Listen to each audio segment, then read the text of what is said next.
The massive trucker protests that caused widespread disruptions in Canada may soon be headed to the U.S.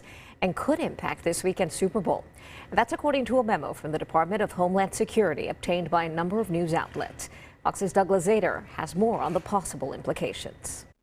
Well, these trucker protests over vaccine mandates are already creating supply chain headaches here in the U.S., and this may be just the beginning.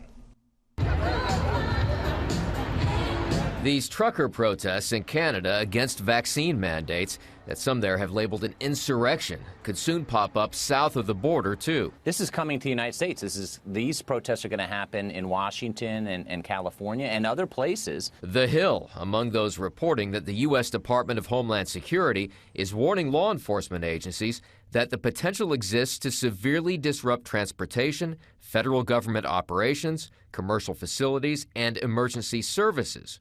The memo specifically mentions possible disruptions for the Super Bowl this weekend and even next month's State of the Union address.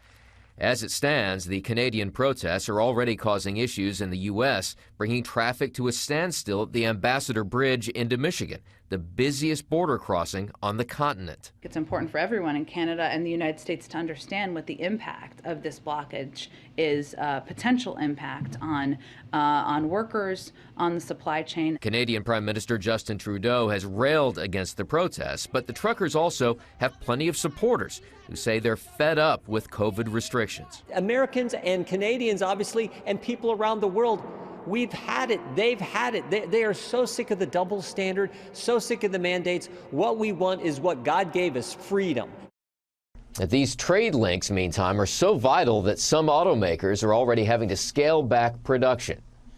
In Washington, Doug Luzader, Fox News.